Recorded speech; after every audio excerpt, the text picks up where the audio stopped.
Hey everyone, how's it going? Let's see here. Hoping everything is working okay. Hopefully you can hear me. Hopefully you can see me. Please, it's been a while since I've done a chat, so just want to make sure everything's working properly. Let's see. I see Jacqueline and Dad. Hello. Thank you for the support. You're always commenting on my videos. I really appreciate it. All right, guys. Well, it's been a long time since I've done one of these. I just kind of wanted to come say hi. I'm kind of solo in the house today. Have been for the last few days. My wife and kids went up to the mountains here. Hey, Green River Greg. Hello. How is it going? I thought you were working. Maybe you got the time difference. I think you're on the East Coast, if I'm not mistaken. So you might have got the time screwed up. But anyway, yeah, I'm solo. My wife and kids went up to the local mountains. She went to go meet her sister, who lives in Bakersfield, so it's several hours away. They don't get together that often. And they went up there. They rent a cabin. They did it last year. I guess it's going to become a tradition. But they go up there, and kids get to play around in the snow because they have snow up there. They had a snowstorm a couple weeks ago, which is cool because I feel guilty that Kyle and Ava Grace never get to play in the snow where we live. It doesn't really snow unless you drive up to the mountains. And they're making cookies and they're crocheting and they're watching Christmas movies and all that kind of fun sister cousin kind of stuff. And so I decided to stay home, and I thought, you know what? The house is going to be empty. It's going to be quiet. I should probably do a live stream. So here I am today. So what's going on, guys? Are you guys ready for Christmas? Thank God for Amazon. Cheers, guys. Thanks for watching. Oh, hey, Tom. Welcome. Tomcat Rogers. I was hoping you might stop by. I don't know, or else you might be at work. Had to squeeze in the shower after you got home. Oh, you're at work. Okay, 8:30. Okay.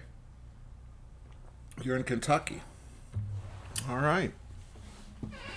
So thank God for Amazon. I got pretty much all the shopping done a couple days ago, but it's all been being delivered the last few days. Luckily, they've been bringing it inside because you hear these stories of the porch pirates kind of stealing everything. So I think I heard they said like 20 to 25% of the stuff delivered right now is being stolen by people following the UPS drivers or whatever, and they just stake the place out. They don't see anyone. They run up there and grab the stuff. So, but I heard some state just also made it a felony to do that. Hey, Tom Horseman, how you doing? You guys aren't familiar with Tom Horseman? Go check out his channel and subscribe. I think this guy's got more grills and smokers than anyone on the planet. He keeps getting a new one. I don't know, man. You must have a very understanding wife, or I know he's got a second place they go. I think during the winter months down in Florida. He's got a few down there too. So. Anyway, what you guys gonna be cooking for Christmas? I did a prime rib for Thanksgiving. I did a turkey breast first couple weeks of November, and I was kind of over turkey. Family was kind of over turkey.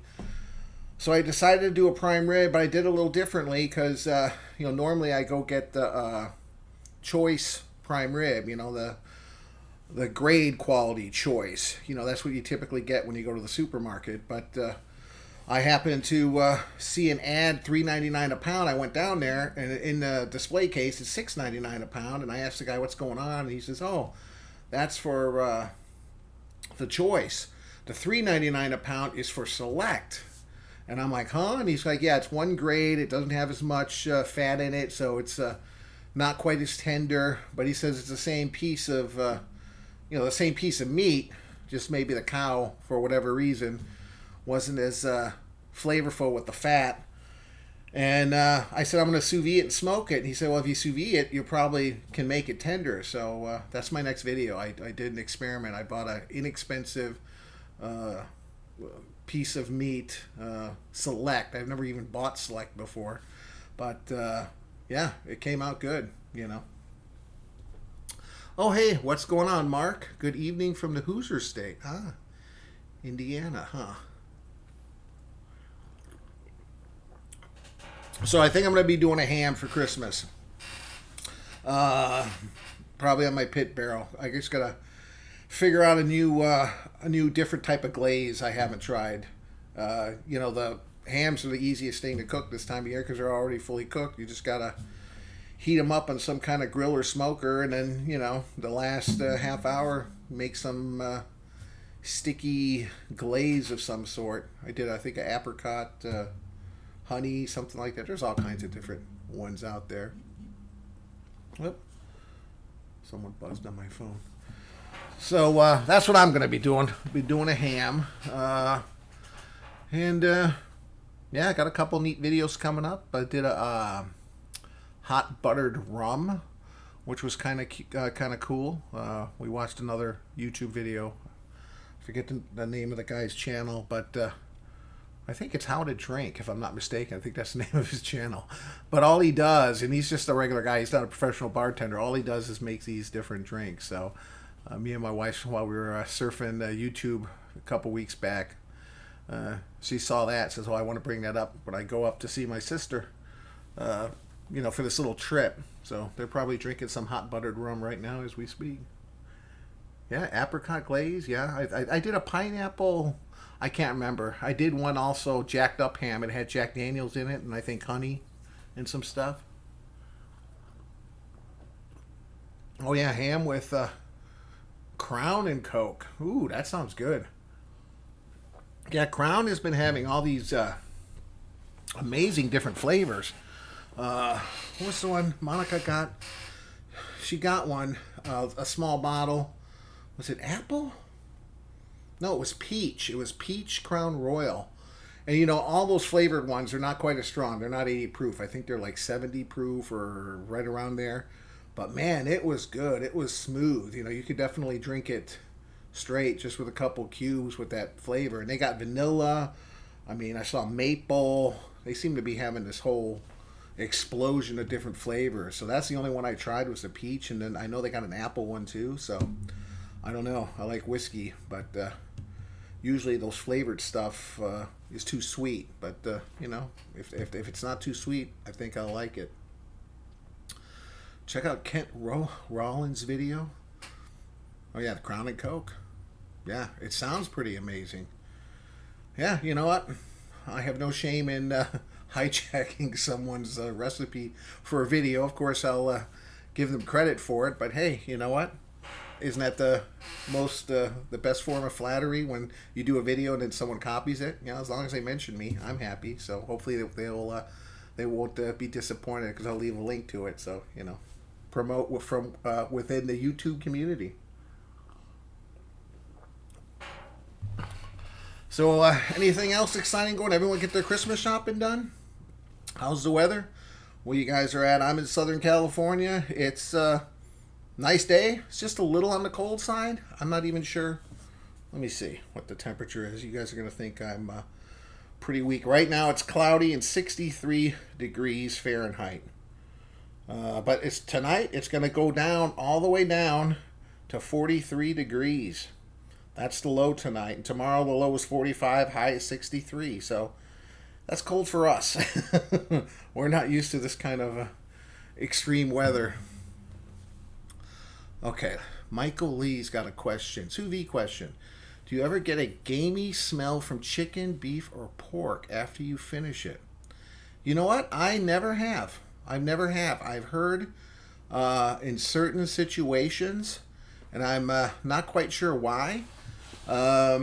Sometimes, maybe it's the way the birds are processed or the meat's processed, but I've heard sometimes when it's under pressure, you can get this weird gassy smell that's coming out from the animal. I don't know. I've never experienced it. Maybe someone watching has a little bit more experience and can comment on that. I don't even know if it's safe to eat. If I sous vide cook something and I opened a bag and it had a weird odor or smell, I would be suspicious. I'd probably first think there's a leak in the bag or something. But yeah, I don't know. I've never had that. There's certain things you cook like chicken breast and stuff, especially if you use. I remember one time I did chicken breast with like a marinade, something with like olive oil and stuff, and really oily. And unfortunately, I had it in the marinade for a couple hours, and then I just stuck the bag that was sitting in the fridge with the marinade straight into the sous vide. And I think the oil or the acid, I think it had some kind of lemon juice or something. It just like went to town on the chicken. It kind of turned it mushy. So you got to be careful if you're going to be marinating. You know, most of the time, I just like maybe a little bit of butter, salt and pepper, seasoning, rosemary, you know, stuff like that. That's not going to have a bearing on the texture of the meat. Well, down to 13. Ooh, in New Jersey tonight. I only get regular Crown where I live, Trinidad and Tobago. Now, is that down to Trinidad? That's down in the Caribbean, right? Down towards, you're going to have to fill me in, Jacqueline and Dad. I think that's where it is. 22 degrees for Greg. Single digits in Indiana. Oh, 79. Yeah, well, you know what? You're down in the tropics. I would just be careful with marinades in general. You know, if you use anything with like fruit juices, like pineapple juice. In fact, I think the sous vide guy just did a video, or maybe it's an old video, came up in my recommended videos where he took a really cheap piece of meat, like an inexpensive steak, and I guess he just marinated it. Oh no, it wasn't him. It was Sam, the cooking guy. If you guys haven't seen him, he's pretty interesting. But yeah, I didn't watch the video. I just kind of saw the first minute. But he basically got a cheap piece of steak and got some pineapple juice, and I guess just, you know, let that meat tenderize in the pineapple juice. So you have to be careful because a lot of that fruit juices and stuff got acid in it that can really, I mean, it's good because it can tenderize it, but on the same token, if you're going to be cooking it for several hours, sous vide method, and then I think maybe the heat kind of puts it in turbo mode or something, because it seems to, you know, nothing's worse than getting kind of a weird consistency sous vide. It might be cooked perfectly, but if it's like mushy and stuff, you know. So that's the only thing I'd be careful with that. Can you braise sous vide? I'm assuming you mean just like when you're done cooking it, sauteing it with the sauce and stuff, when you say braise? Close to Venezuela. Okay, yeah, so you're down there. Okay. Closest I've been down to where you live is, or been to, is the British Virgin Islands. I went several years ago. Soy sauce doesn't have a lot of acid, but it's got a lot of salt. It's got a lot of salt. And salt's another thing that tenderizes. You know, you just have to be careful, you know, experiment. But typically what I'm talking about is you get these prepackaged marinades and jars and stuff. And they're usually for fish or chicken. You know, the lemon pepper, or they got some orange, you know, different flavors. And it's got a lot of fruit juices and a lot of enzymes in there that can attack the meat. So just be careful with that kind of stuff. 470 miles from Venezuela. Oh, must be nice down there. So anyway, yeah, that's it's been a uneventful couple days. I've kind of, you know, was looking forward to kind of having the house all by myself for a few days, but you know how that goes. You after a couple days, you're just thrown out of your routine a little bit. And although it was nice and relaxing, the same token, I've missed the family and the normal ruckus going on here. And our dog Dixie's been missing everyone, so I've been spoiling her. I've been taking her on a long walk every morning, so, and giving her some special treats.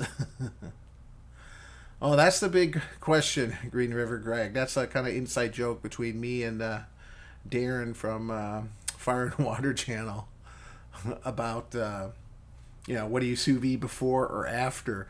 And you know what? There's really no right or wrong way. I've done both. I mean, you know, smoke before and after, sometimes in combination, before and after.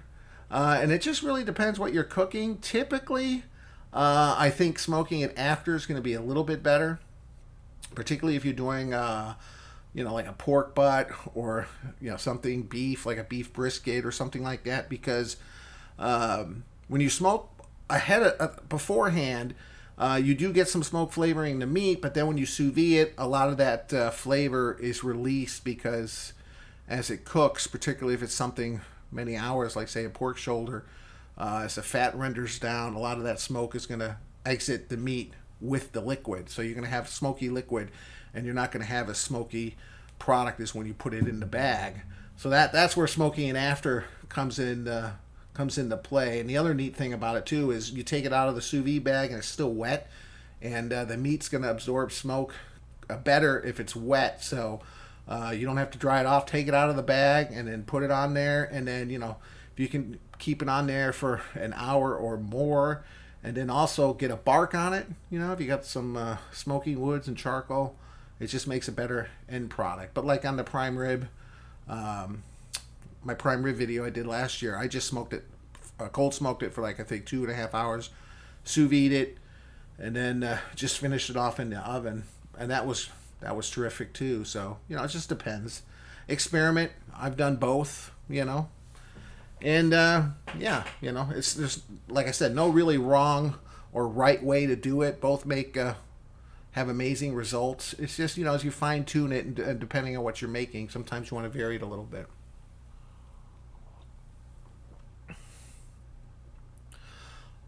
Cooking vessels. Well, you know what? The most inexpensive one is just get one of those cheap, igloo coolers. You can usually find those at garage sales. You can find them on sale,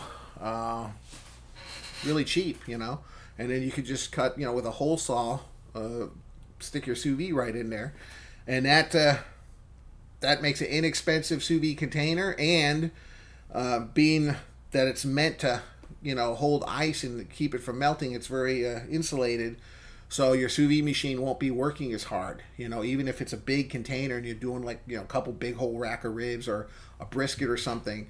Having it in that container, holding in all that heat, your machine's going to be able to handle it no problem. So I'd probably recommend that. I bought mine, the one I use on the channel.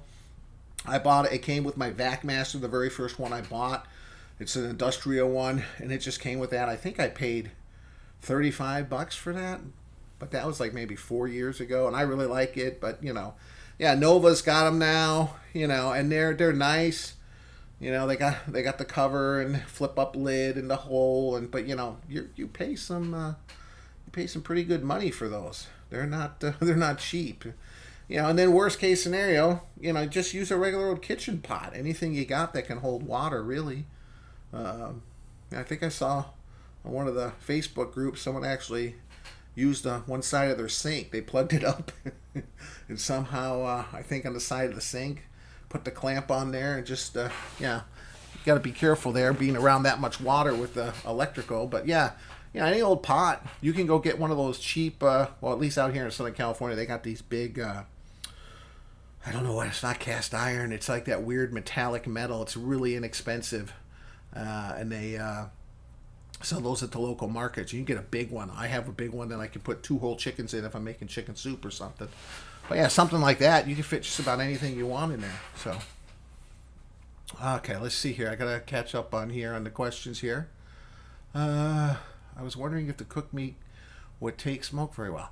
You know what? It does. It does. There's been a lot of controversy over that too. That once it hits a certain temperature, it doesn't take smoke, and that's not really true. Smoke doesn't really penetrate the meat, deep.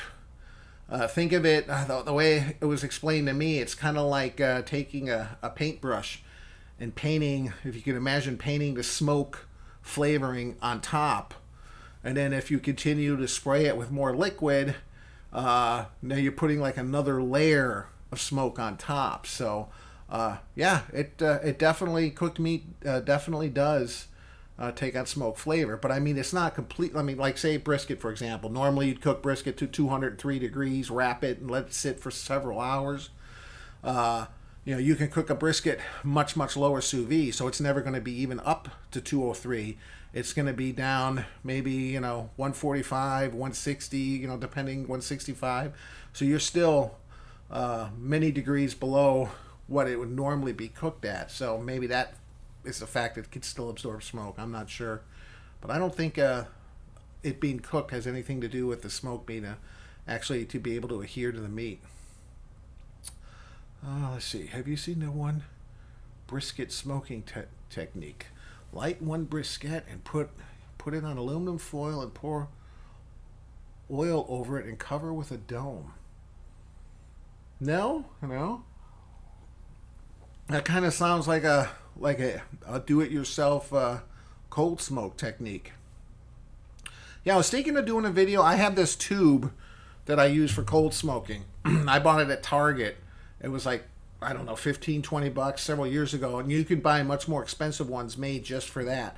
And you just use the pellets for the pellet smokers, you know, apple pellets, or you got all the different, flavors and stuff. And you just put it in the tube and light it, and that doesn't generate enough heat if you put it on, what I do is I use my kettle grill. I'll put it on one side, and then I'll put the meat on the other side so it doesn't get real close to get hot, and then put the lid on it and put the vent on top of the meat so the smoke kind of travels and covers whatever it is. That's how I did my my prime rib video that I have coming out on Saturday, so you guys can check that out. But yeah, it sounds just like an inexpensive technique for cold smoking.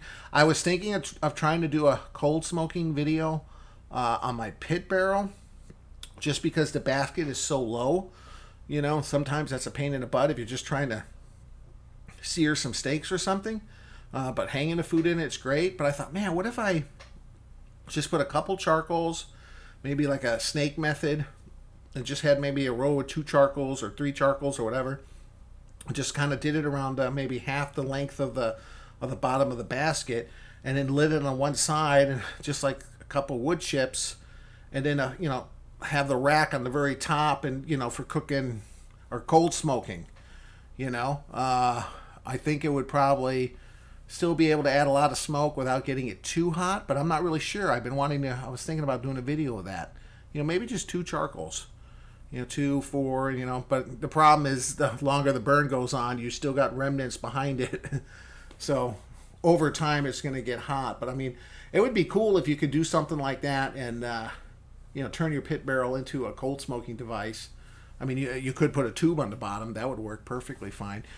Usually using charcoal, so generates too much heat. Never trust a skinny chef. Shane did the igloo thing. Yeah, oh yeah, for the sous vide, that's quite common. In fact, I don't understand really why there's not a company. I know you can do it yourself. You need to just get a drill and one of these round bits to drill right into the top of the cooler. But I don't know why one of these companies don't make one, or go on a joint venture with Igloo or something and make one pre-made and pre-drilled specifically for their product that they could sell. Because I know a lot of people would love to do that. They just don't have a drill. They don't have the bit to drill the hole in it. And if you could just buy one, even if it was $10 more than doing it yourself, I know people would gladly pay that just to have it done and know it's going to fit perfectly. And then you could plug it in your garage and cook some briskets or racks of ribs over several days and not have to worry about it. So I don't know why people don't do that. Aluminum. How long do you have to smoke to impart good flavor on meat? Gee, that's it really depends on what you're smoking. If you're smoking like salmon, it doesn't take very long at all because the meat's very delicate and it absorbs the smoke quite easily. In fact, you have to be careful. You always want to use like a fruit wood. I usually use apple. You can use cherry because it's not as strong smoke flavor, and you're okay. But if you would do something like hickory or something stronger, it could you can overdo it with fish especially, and then it when it takes on too much smoke flavor, it starts to taste like like not the right kind of smoke, more like an ashtray kind of smoke. So that's not good. But a brisket, you could smoke a brisket, 17, 18 hours, and it's going to have a nice smoke flavor. But that's such a huge piece of meat. Same thing with like pork shoulders, pork butts. You can smoke those for 8, 9, 12 hours and smoke them the whole time, and you'll be fine. But other pieces of meat, you got to be careful. Yeah, you don't want to overdo it.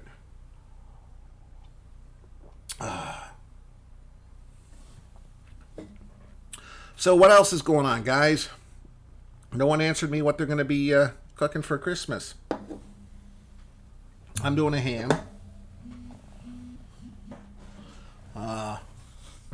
Anyone could do a turkey? I'd like to try something different. I haven't done anything. I've done the prime rib. You know, that one was such a, one reason I love sous vide was it takes the pressure and the stress off of cooking a real expensive piece of meat. You know, even on sale, you know, like the market down here, $6.99 a pound. But, you know, if you got company coming over and you're buying a huge prime rib, you know, 7, 8, 9 bone-in prime rib, you know, you could spend hundreds of dollars, and nothing's worse than having a couple $100 piece of meat and ruin it. So with sous vide, you know, combined with the smoking, makes a good product where you don't have to really stress it that much. Ooh, Canadian bacon from a whole pork loin. I've done that before. Yeah, I need to do that again. I need to make some bacon again too. You know, that's one of the first videos I did. The Applewood, what is it? Like the apple pie type bacon. Had all the different spices in it. It was really, really good. Pork and beef will absorb all the smoke it'll take in 2 to 3 hours. Yeah, you know, you're right. 99 cents a pound.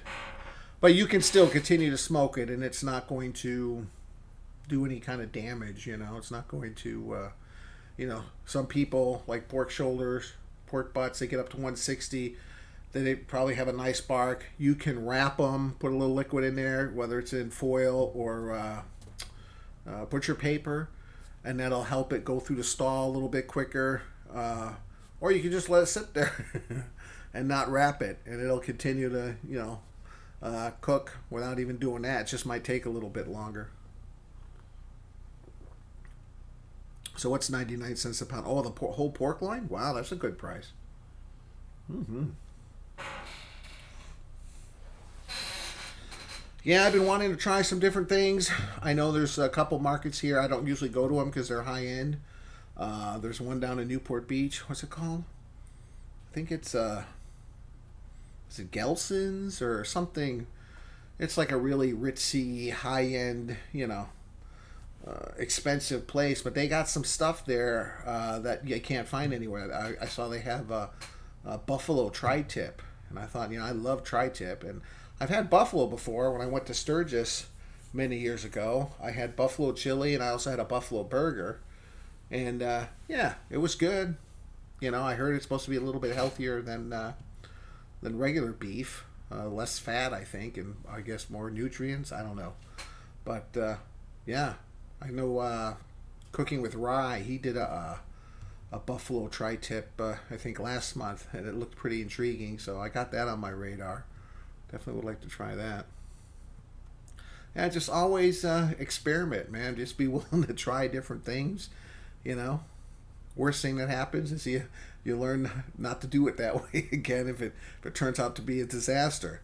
But best case scenario, you find something that's really, really good. You know, that's why I like combining the sous vide and the smoking, because you can get possibilities that you really can't do whether you just sous vide it by itself or just smoke it by itself. It kind of brings a little bit from each technique and blends them together for a much better end product. It won't hurt to smoke longer. Yeah, depending on how you're cooking it, you know. You know, those pellet grills. I've been real intrigued with the pellet grills. I've been mixed feelings about the pellet grills. I like the idea, obviously, of filling it up, turning it on, like if you're doing a brisket overnight, setting the dial like an oven and just going to bed and not have to be, you know, manning the pit all night long and, you know, maintaining temperatures and so forth. But it seems kind of like it's almost a little cheating in a way. And I don't think it's going to give you quite as well as flavor, the pellets. But then I've seen that new Weber one. You know, there's a lot of guys that were invited out there in Illinois, Palatine, and that's where the Weber headquarters is. And they're coming out with their first ever pellet smoker. It's expensive, man. I think the cheap one's $1,100, and then the bigger ones, like 14 maybe. But like usual, Weber's kind of known for quality. It looks like they spent some time and did a little R&D and kind of addressed a lot of issues that these other pellet smokers were having. So, might be a game changer for people just looking. I know that those Traegers seem to be the high-end ones for people who don't really know what they're doing, but, they can just kind of plug it in and, use it like an oven instead of a smoker kind of thing. So I don't know. I wouldn't mind getting one, but I'd also like to get like just a regular old stick burner of some sort. I know people say they're the biggest pain in the butt, and they require a lot of maintenance and a lot of dialing it in and a lot of trial and error before they work well. But I guess from what I hear, if you can know how to manage one of those, you pretty much can cook on just about anything. Yeah, I know. I kind of resist the technology too. I mean, it's like a love-hate thing. It's like, yeah, I like it, but yeah, I'm a little old school. I think smoking over real wood and charcoal is going to give you much superior results. But then, I've seen a lot of videos. People use those pellet smokers, and they make some pretty good stuff. Stuff that a lot of people couldn't even tell. So, you know what? Who knows? As time goes on, the technology's getting better. Yeah, it's going to be the wave of the future. But it kind of, something about just manning a fire and, controlling the vents and meat placement and, indirect, direct cooking and so forth is that's kind of fun. The fun part of it, as long as it's not too much.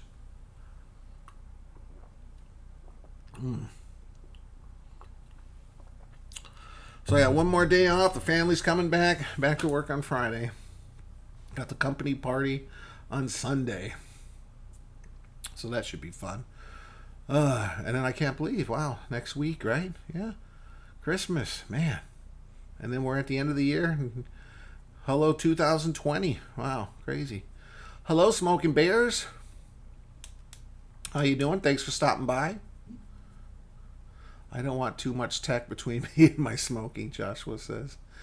Yeah, like I said, it's a kind of love-hate thing. I can understand the convenience aspect of it, but, especially as I get older, I can tell if I've been smoking something, like, especially if I'm smoking a lot of stuff, like if I got multiple things going on, maybe got the pit barrel going, got my smoke hollow going on, and I got, ribs or something in one and pork in the other, and I'm going back and forth. Yeah, it could be tiring, boy. End of the day, my back hurts. I'm like, man, been standing on my feet all day. But it's worth it. It's a lot of fun,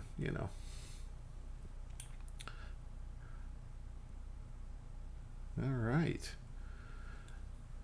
So, what else is going on, guys? What's the cool Christmas gift for your fellow barbecue smoking enthusiast? Did a review on the Grillaholics barbecue set. That was a pretty nice set, and just did one on that. Was it ThermoPro dual probe thermometer? But yeah, I see that Barbecue Dragon's got that. What's that? It's like the battery-powered fan with the charcoal chimney, the chimney of insanity. That's what it's called. Where it's like a jet engine. But I was thinking I wouldn't mind having one of those, particularly for sous vide, and then just buy one of the small, like cast iron grates. You can buy them like the Weber's. A lot of them have the hole in the center, and you can just buy a grate that'll fit in there, but it'll also fit right on top of a chimney that you start charcoal in, and instead of firing up the grill, you could just put like a handful of charcoals, especially if you had that fan, got some heat, got that really hot, and you just wanted, like, if you sous vide a steak or something or tri-tip, you can sear it real quick and fast using that technique. Do you know any custom barbecue builder shops? No, I don't. I don't know of any. All the barbecue shops out here are like the really high-end. They focus more on, like, when you go in there, there's one called Barbecues Galore down here on Harbor, and there's another one up here I don't know, barbecue something else. And you can get the different kinds of woods there, and pellets, but they have high-end smokers, like the Traeger and stuff, real expensive stuff. And then most of their stuff is like when you build those nice islands out in your backyard, you got an in-ground pool with the really nice landscape, and then you got like a barbecue island with like, got a big screen TV and a sink, and there's like a fridge, and some have beer kegs, and then they got these incorporated like infrared heating, gas barbecues and stuff like that. Really, really high end stuff. I mean, I'd love to have that, but I mean, way out of my price range. Like one of the guys I used to work with asked me because he knew I had the channel. He's like, "Oh yeah, our thing in our island in the backyard went out, and I'm looking between these two I can't remember what the names of the companies were, so I wrote them down." I said, yeah, then I'll check it out and let you know. So I go on, come home, and I looked at some YouTube videos and read some articles, but these are like, $4,000 or $5,000 not smokers, like grills basically, but they have all these special rocks and the searing stations and all these controls and neon lights on the underside of it where you could see, standing away, you could see the dial and what it was set at. I mean, really high-end stuff. But I'm like, wow, that's, a big difference between that and a $99 kettle grill. But you know what? I understand. It's all convenience, You can just turn a knob and get good results. That's what you're going to use, right? So, check out G-Stack Pits on Instagram. Yeah, the Weber kettle is great and versatile for beginners. I mean, you can pretty much do anything on it. There's a little bit of a learning curve, especially if you got no experience. But, you got to get that basic knowledge somewhere. So a kettle grill is a good place to start, definitely. Yeah, I wish there was some cool places. There's the only place I know out here in Southern California. And it's a guy out in Chino Hills.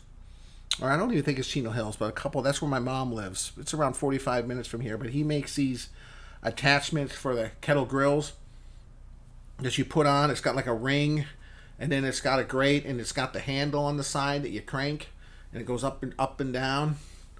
Then you can use like big chunks of wood, like, in the kettle instead of charcoal.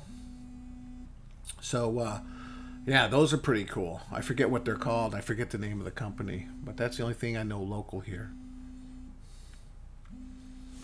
Someone's calling me, and I don't recognize the number. Yeah, it'll go to voicemail. So what does G-Stack Pits? Is that a Southern California barbecue place, Smoking Bears? Or someplace obviously you recommend? I never heard of them. All right, we got 11 viewers. Let me look real quick. I haven't done a live stream in a while, and they've changed the settings a little bit, but it looks like it's a little bit for the better because it's all on one page. I can see everything. I can see my connection, see how many viewers. Gabby Grill. Yes, Gabby Grills. Santa Maria. Hey, what's up, Pickles? Yeah, Santa Maria is just up the coast here. They're famous for their Santa Maria, tri-tip. They have that special rub that's really, really good. I think that's pretty much where they started cooking tri-tip, up there, and it's been a big hit ever since. Still kind of sad that you can't get it back on the East Coast or other parts of the country because it's such a good piece of meat. As long as you cook it right. All right. So, UNC. I'm not quite sure what that means. Everyone's saying hello to everyone. Nice to see everyone tonight. All right. So, still haven't heard what you guys cooking for Christmas. Anybody doing something a little bit extraordinaire, something different, something they're a little intimidated by? I remember when I did sous vide prime rib and I nailed it. It came out so good. I mean, it was as good as any prime rib I've had in a restaurant. In fact, I would say it was better in most cases, and that was just a regular, choice from Stater Brothers. It's a local market out here in Southern California. And then I thought, oh yeah, I should just do one from start to finish in my pit barrel. But I was like, oh man, I'm gonna go spend like $100 on this big piece of prime rib, and I'm like, man, I know I can cook it perfectly if I sous vide it and then smoke it. But I'm like, you know what? I gotta step outside my comfort zone. I hung it from hooks, and I cooked it all the way through, and it came out great. And you could definitely tell because it was more smoky than when I did it sous vide, and yeah. So you have to always be able to be willing to kind of step outside your comfort zone, and try to do things a little bit different, even if they're more difficult, because you get different results. Yeah, I did prime rib for Thanksgiving. I'm going to be doing a ham. Ham is probably one of the most basic things and easiest things you can really make because it's already cooked. All you're doing is heating it up, so you really can't screw it up unless you're heating it up in something so intense that it's gonna cook too fast. Which is, usually the hams are so big and they've been sitting in the fridge for a week or two, so they're super cold all the way to the core. Prime rib, it's kind of cool to see more and more people cooking prime rib, themselves at home. I don't ever remember. Hey, Dickie's beer review. I haven't seen that. I don't remember growing up. Everyone used to make either turkeys or hams. I don't remember anyone ever doing. Well, cheers, Dickie's beer reviews. I like your logo, the Pabst Blue Ribbon. I had not to get off track here. I had a college reunion. Was it last year? Last year. People I haven't seen in 30 years. We all went to college, and we met in Vegas, and I drove out there. Everyone else had to fly because they're from different parts of the country. One's from Minnesota, one's from Michigan, one's in North Dakota, one's from Nevada, Nevada, but Reno. One's down in San Diego. So we all kind of met there. We spent 4 days, and I'm like, I'm going to bring some beer because I got a kind of nice room where there was a little area we could sit, and I know we were going to socialize. So I got a room to accommodate that. And I'm like, you can go through a lot of money in Vegas buying drinks. So it's always nice to have your first couple drinks in the room. A little bit more affordable. Then when you go out, you can have one or two, but you're not going through the payroll real fast. Unless, of course, you're winning, then it doesn't matter. But I'm like, I don't know what people like. I know the one girl's always drinking Miller Lite. I'm like, I don't like Miller Lite. So I'm like, I'll buy Pabst Blue Ribbon. I was at the Rite Aid, and they had a case 24-pack. I don't know, it was like $20. I'm like, I'll buy that. And they gave me so much hell for that. Oh, Pabst Blue Ribbon, you're a Pabst Blue Ribbon guy. And I'm like, I like Pabst Blue Ribbon. I mean, obviously it's a low-end beer, but it's, as far as low-end beer goes, I think it's pretty flavorful. Would be my first choice.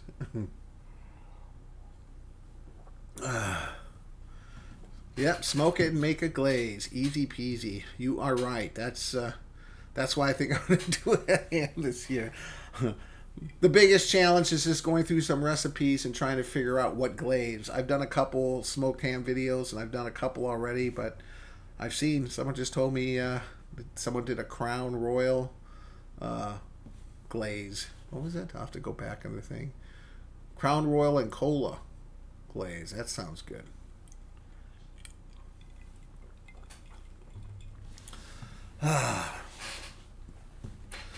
Charlie, you're ignoring me. I'm going to tell Chris.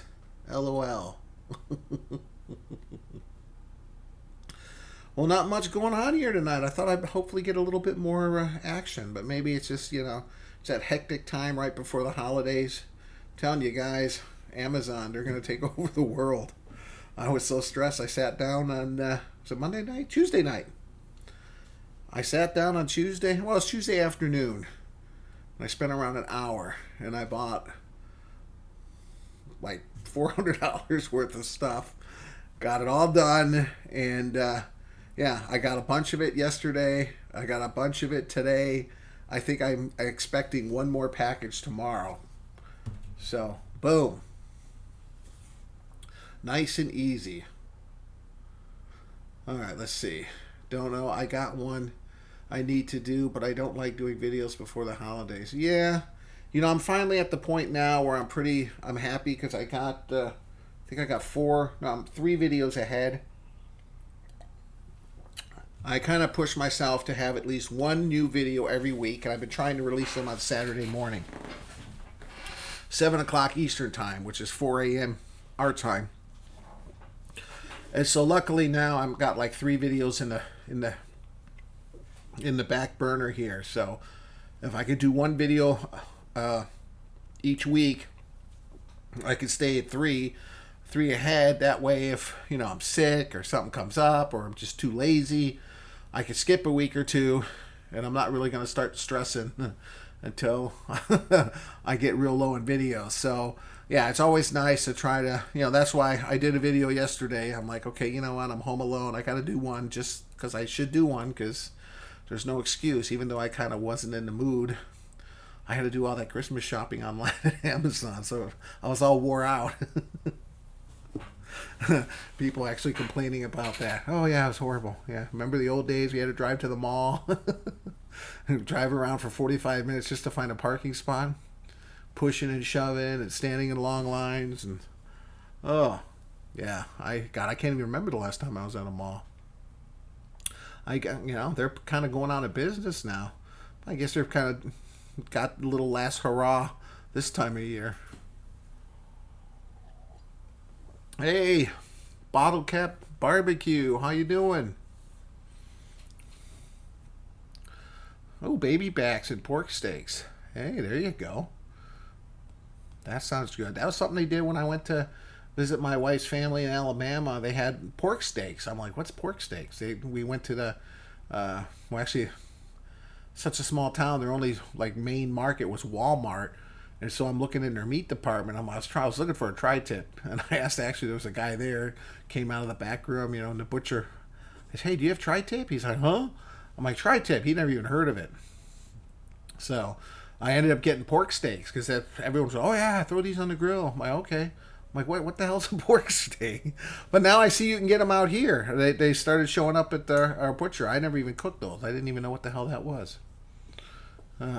Oh yeah, I saw your video on the Blackstone, the unboxing. You had the 3-burner special edition model that's not even on the website. I saw that. It looked pretty cool. I've been wanting to get either a Blackstone or the what's the other one? The Chef. Why is my mind going blank? There's another one that Camp Chef that makes one. I would definitely like to have one of those, but you know, gotta convince the wife. She's already bitching. The whole yard's getting filled up with various smoking and barbecue accessories. So, but hey, you know what? Everyone serves a different purpose, right? But that's not even a smoker or barbecue. I would just like to cook the food like when you go to Benihana, you know, the shrimp and the steaks and stuff like that. I think it would be cool. Kind of fun, too, if you're entertaining because people can see what you're doing. And then out here in Southern California, whenever there's like a party or something, someone graduates, especially a lot of the Hispanics, they'll have some guy out there with, you know, making the pork and the beef and the chicken. They're making little street tacos. Good stuff. Camp Poop. Well, I can see you have already taken sides. Celery seeds and cumin, huh? Well, that sounds interesting. So if it's got celery seeds in it, then it's got a little bit of a curing aspect to it, because that's, you know, it's so funny. What was it? We were in, was it Costco or Sam's Club? And they have the lunch meat, and it's like uncured ham. I'm like, uncured ham? So I'm looking at it, and then it goes, has a, whatever the seasoning they put on, it's got celery powder in it. And then it says, a little disclaimer, curing occurs naturally with they say no nitrites or, on it, big letters. But then it's like, well, wait a minute, the celery is basically a natural one. So it's like, okay, whatever. People feel they're somehow better to cure it one way versus the other way versus using curing salts. But same thing. I drank the Kool-Aid. No, we having that right now in my business. I work for Indian Motorcycle. I worked for Harley for almost 20 years, and I still love Harley, but I think Indian is definitely a strong competitor, and in a lot of ways they're better than Harley. Just depends on what bike you're talking about, but it's amazing. People get all bent out of shape and worked up, and I'm like, hey, you know what? You could just like motorcycles, I like Harleys, I like Indians, I like some Hondas, I like BMW. They've got some really cool stuff coming out, especially now. They got this, just redid this massive boxer engine, and they're using it for a customization thing, and it really looks cool. So I like all kinds of bikes, just like I can like all kinds of smokers. I don't have to be, stuck in one. Oh yeah, I picked my loyalty and my pledge my allegiance to this brand. It's like, hey, you know what, competition's good. Someone makes a better product, you might say, hey, I'm gonna get that one because they took care of the problem the other one kept having. And then the next time they'll come out, they'll make one that's even better than the other guys. And it's just a win-win for us because we get two better products to choose from. Yeah, celery seed can give you the smoke ring because it's curing the meat, naturally curing the celery powder or celery salt that has the curing agent in it. That's why when you see that uncured turkey or uncured ham, you see that at Trader Joe's stuff. Because I one of my best watched videos is my bacon, and I use 1 teaspoon of curing salt for this huge, like 5.5 pound slab of pork belly that I had sitting in my fridge for a week before I smoked it. And people were like losing their minds. Oh, you don't have to use those, you're gonna get cancer. And then people are like, oh yeah, so they have this natural negative thing about curing, but yet they're perfectly okay to eat something that's been cured with celery seed or celery powder, even though it's doing it's got the same basic active ingredient, it's going through the same process. So it's like, okay, that makes you feel better, it's uncured, and then a little asterisk, it's actually not uncured, it's cured. How about Orange County choppers? Well, that's in Orange County, Florida, not Orange County, California. But that whole chopper scene died out long time ago. Yeah, Indian or Harley, I like them both. Yeah, Jesse James, he had his shop right out here in Long Beach. Yeah, I mean, back in those days, it was crazy. People were spending money like crazy. Because out here, people had their houses, and maybe they still owed $200,000 on their mortgage, but they just got it appraised. It's worth like $1.5 million, and they're like, "Oh, I'm gonna take out a $300,000 home equity loan," and then the husband would throw $100,000 to have the kitchen redone, and maybe buy the wife a new car, and then he's like, "Ooh, now I get to go make a custom chopper or get a Harley and spend a lot of money accessorizing it." So we were making money like crazy. A lot of people doing that up until around 2008 when the recession kind of hit. Then people stopped using their homes as ATM machines. But boy, back in the day, it was crazy.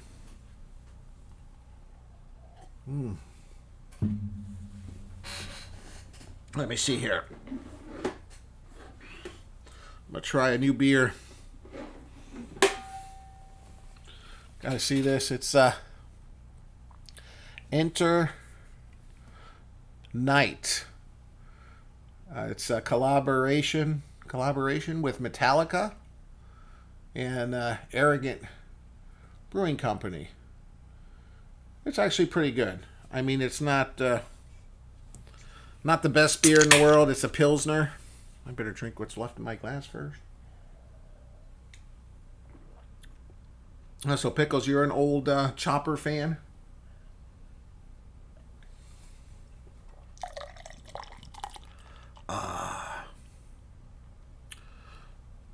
I was hoping my wife might come on and say hi. I told her I was going to be broadcasting. Thought she might stop by and say hello. Yeah, I remember you giving me a shout out. Bottle cap on my bacon video, one of your videos, which I really appreciate. It was really cool. But yeah, that video is doing really well. It's still doing really well. It's so strange. Two of my best, consistently been in my top 5 most watched videos for 4 years plus is my smoking salmon and the Applewood smoked bacon. And it's weird because they were like literally within the first 5 videos I ever made. And it's weird because I see people, who are very successful YouTubers, and they always say, oh, please don't go back and watch my videos from, when I was just starting out. We only got a couple hundred views and I was horrible and the sound was off and I didn't really know what I was doing. And, as time goes on, their production got better and now they're making much better videos that are getting more views. And I'm like a freak of nature. My best selling, my top 2 or 3 videos were the first ones I've made. And now I'm trying to have my new videos try to reach that same plateau.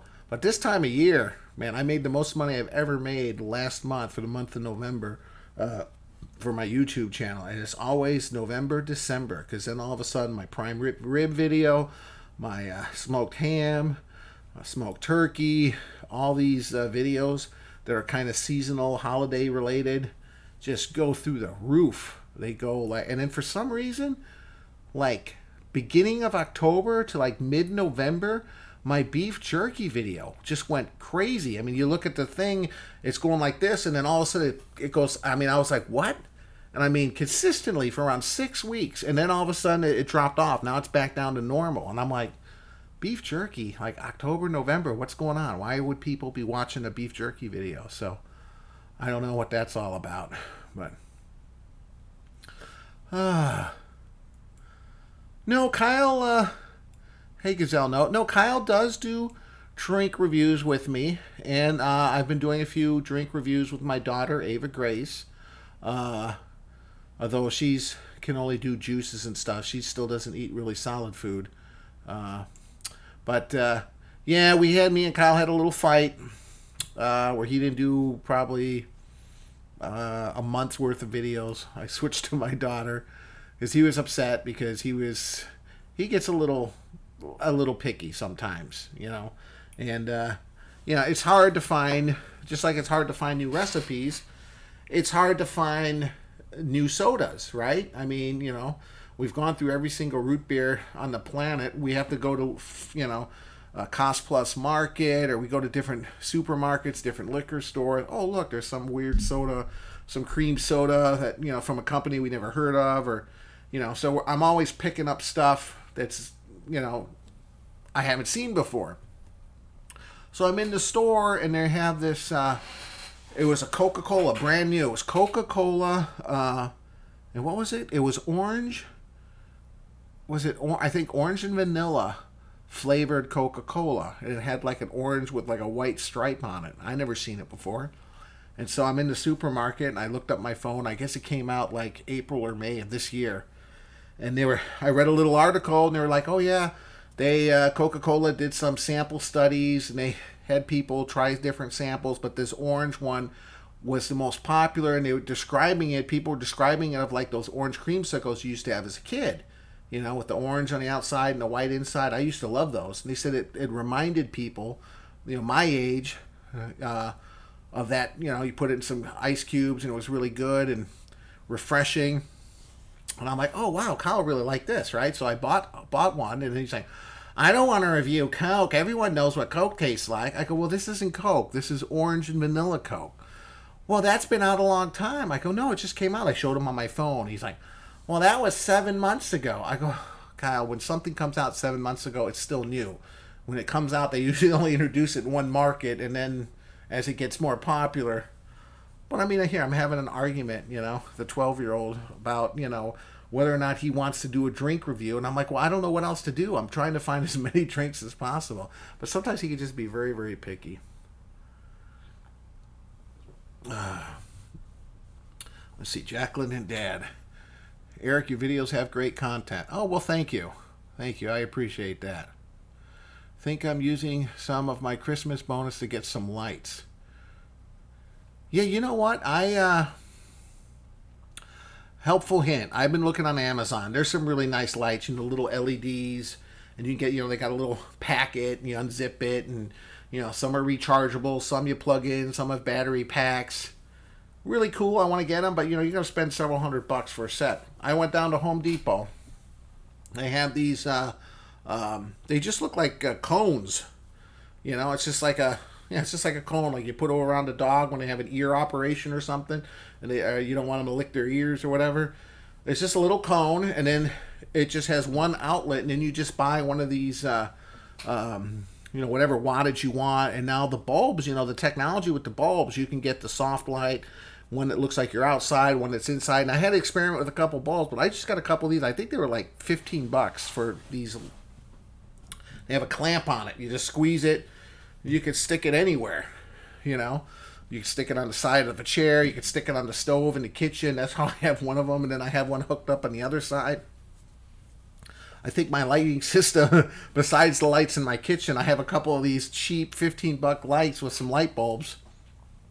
I mean, obviously I need an upgrade, but I'm saying if you're looking to do something, I've been using that for years and they seem to work fine. So you don't necessarily need to spend, hundreds of dollars. But yeah, I definitely want to upgrade my camera. I still got this, it's a high definition camcorder. But, I want to get one of these, cameras. But, you go on Amazon, talk about confusing. Oh my goodness. They got these things. I just did a search on Amazon, YouTube creator camera. And they got these packs that come with the tripod and the extra memory cards and the lighting system and an external mic. And, you could spend $400 or $500 for a kit all the way up to $3-4 grand. And they all have between 3.5 and 4.5 stars. And I'm like, oh my God, I need some guidance with someone that knows what they're doing, because I've never had a high-end camera like that. I definitely would like one. No, I don't put a sheet or nothing. I just, like the one light I have right now, it's one of those lights. I got it clamped right here, and I just got it facing the wall. And it's just the light coming off the wall is kind of giving me some light here. And then I have a regular lamp right here. It's sitting on a table. I put it kind of close, just right there. And then the other one, I got a lamp in the corner. So, you don't really necessarily need, super expensive high-end lights. You can get away with some cheapo stuff. Yeah, we have a World Market. That's where I've been going. I made this hot buttered rum. I needed to get these star anise and cinnamon sticks, and I can't find that anywhere, but they have that.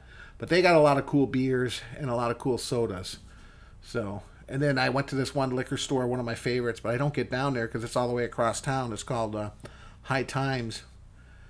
And oh man, I feel like a kid in a candy store when I go in there, because they got everything. And they got a whole cooler where you go in, and it's like for beer only, and it's like organized by country. And yeah, the cool thing is too, they got all this unique stuff you've never seen before, all this craft beer you've never seen before from all over the country. And some of it's pretty expensive, and you can get the big cans. There's a 6-pack, or sometimes they got 4-packs. But the cool thing about this is you can just pop one off. Oh, I just want to buy one. Oh, the whole 4-pack, it's $18. Oh, I just want one, so you can take one of this and one of that. So that's where I've been going lately, because, with the beer reviews, I don't necessarily want to buy a 4 or 6-pack. I just want to buy one so I could try it. And then, if I like it, I can always go back and buy more. But that's kind of cool that you can do that. Hey, it works.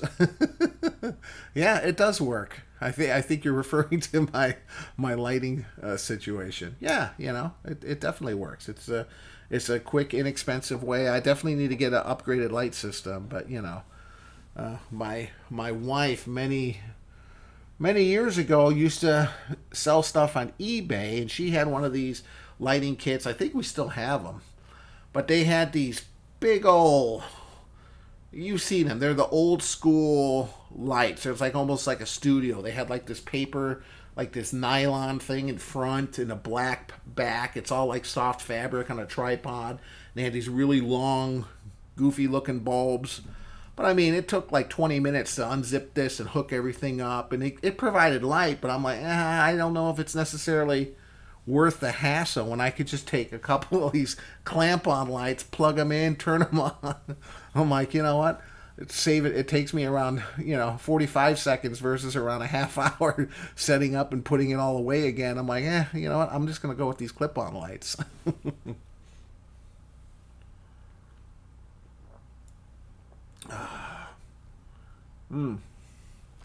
Good stuff.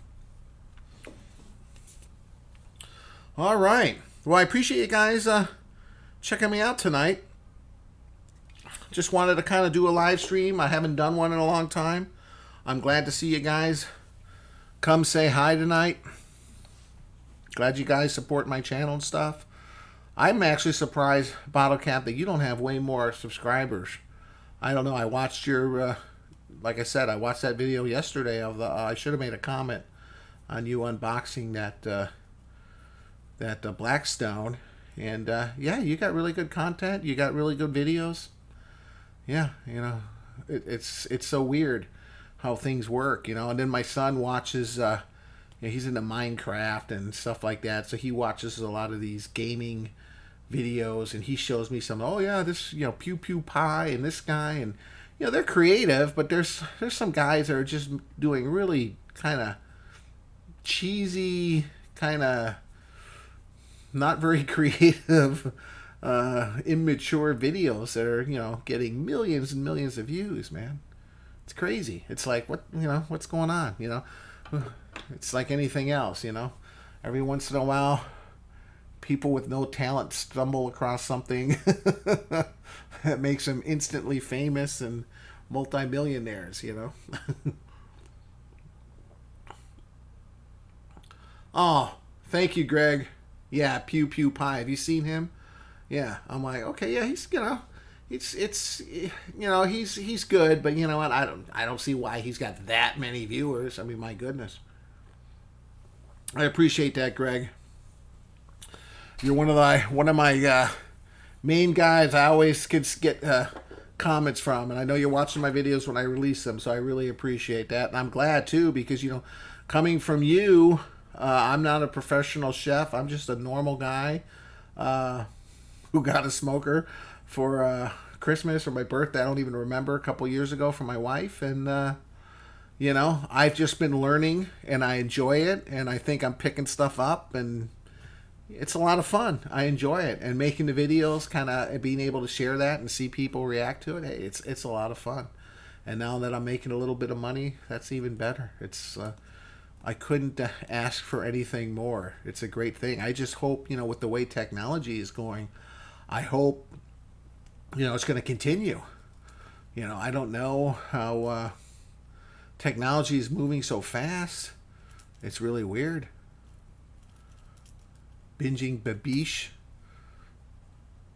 They watch Binging with Babish. Yeah, every Saturday morning. Thanks, Greg. Yeah, I was just talking to my boss last week, as a matter of fact, because like I said, I do finance and insurance for an Indian motorcycle dealership. But you guys have seen this, or maybe you haven't. They have this thing where you put the big glasses on. Oculus Rift is the one company, and it used to be, from what I understand, you used to need a very high-end computer. You needed a $4,000 or $5,000 PC to hook these glasses up, and you needed to spend a lot of money on the newest 3D games, so it feels like you're, whatever. You're skiing, you're driving a car, whatever. You put these glasses on, it's like a 3D, it's like a alternate reality. they do a lot of training and stuff. But one thing my boss was talking about, and I could totally see this because the technology is pretty much there. It's just being able to work it out. We've gotten most of our business comes usually from someone first inquiring via our website. They go on the website, they see a bike, click for more information, click for a price. We get an email. A lot of people, for whatever reason, particularly I think when it comes to motorcycles, Harley's a prime example. If it's some guy that's maybe ridden Honda or Yamaha, he's never had a Harley, but he's always wanted one, and maybe he just wants to see how much it costs and so forth. It can be a little intimidating to go into a dealership because you don't know what to expect. Some of them, in the back of their mind, I think they're going to see it's going to be like some biker club in the background, giving them a hard time, beating them up out back. So a lot of them are intimidated to come in. So if they can go on the website and stuff like that. But they were talking about how he thinks, the way he was envisioning is that he says eventually they're going to get, because now I guess you can get these glasses where you don't need a computer. It's like everything is self-contained and you just download new stuff. So you can, he's envisioning in the future, and I mean, I don't know, maybe 5 years, maybe 10 years, that every household is going to have one of these glasses. It's going to be as common as having a cell phone. And when you want to go shopping, say you want to buy a new car, you want to buy a new motorcycle, you want to buy anything that costs a lot of money, rather than going into a dealership, you would just plop these things on. You would go to their website. And we have this company come out to our dealership, and I don't know what it's called. It's kind of like Google Maps. They have these special cameras where they take 3D vision of your whole dealership. So you click, and it's like you're walking in the front door. And you can turn left, you can turn right, you can look up, you can look down, you can walk through the dealership.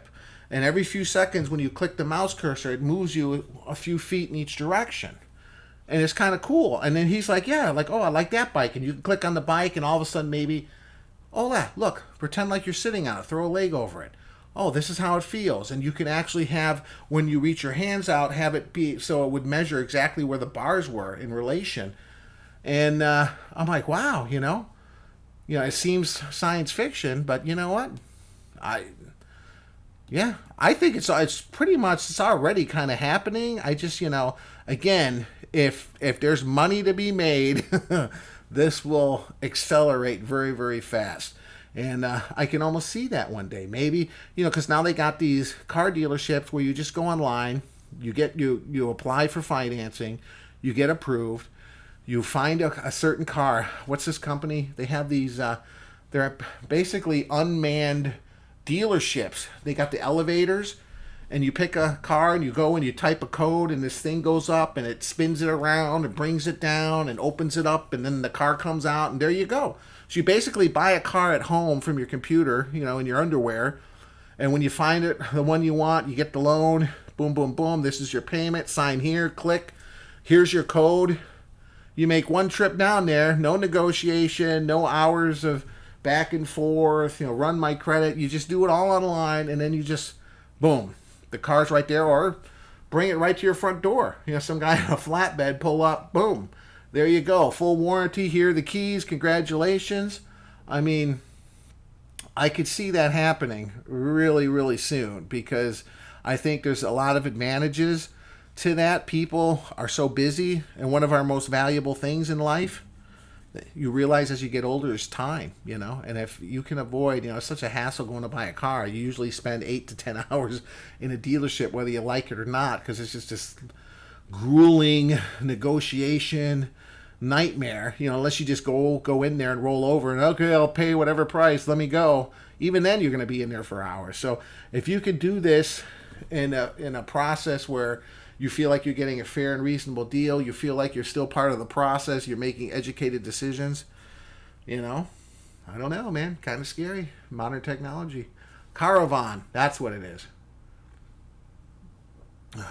But again, that takes the human aspect out of it. So, my job will be obsolete, So, with technology comes both good and bad, right? I mean, it's like you'd be out of work really fast. It's evolving very, very quickly. But yeah, I could see that would be a bonus for a lot of different businesses, whatever it is you're trying to sell, or a service, whatever. Pretty cool. Like a pellet grill versus a real grill. Yeah, kind of. And look, I don't want to put down pellet grills. I wouldn't mind having one. I would love to get one of those new Webers, I'd love to hook up with them, work some kind of a relationship. Hey, man, float me one. I'll do a dozen videos, I'd love that. But, yeah, it kind of seems like it's cheating a little bit. Not really. I mean, it's still putting smoke flavor on it, but I don't know. It just doesn't seem the same. Those little pellets, But I mean, with technology, with that too now, they're incorporating the heat you need, the smoke, the flavoring. I see you can even get charcoal pellets now. Yep, Metallica beer. Sad but true. Well, no, it's Enter Night. Leprechaun, hello.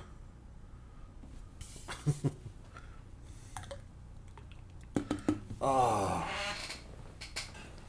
All right.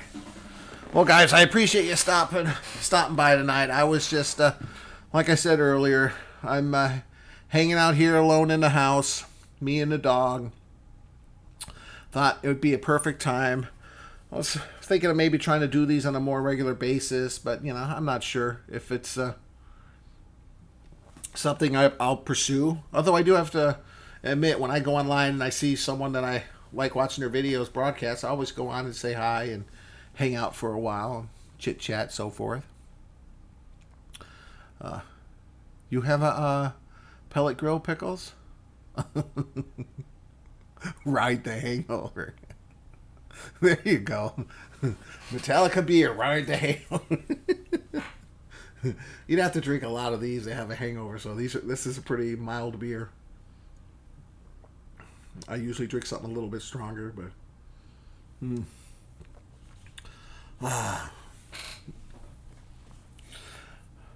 Let's see here. Alright, 10 viewers. Well, let me see. What time are we at? 6:48. I've been on just over an hour. Yeah, do more live streams? Yeah, I don't know. It's like one of those things. Usually my house is so full, my kids are running around, I can never get a moment's peace. Even when that's why I incorporate them into my videos, to be honest, because, shh, be quiet, I want to film, I just let me film this 45-second scene or whatever, and, it's always a lot of commotion. I finally gave up and said, well, maybe they should be part of it, and that way, they'll naturally behave because they know they're on camera, so, it's kind of that kind of deal. But I think a lot of my viewers appreciate it too. It makes me seem like a normal guy, because that's what I am. I'm not a professional chef. I only play one on YouTube. My lives are random. It lasts 3 hours. It's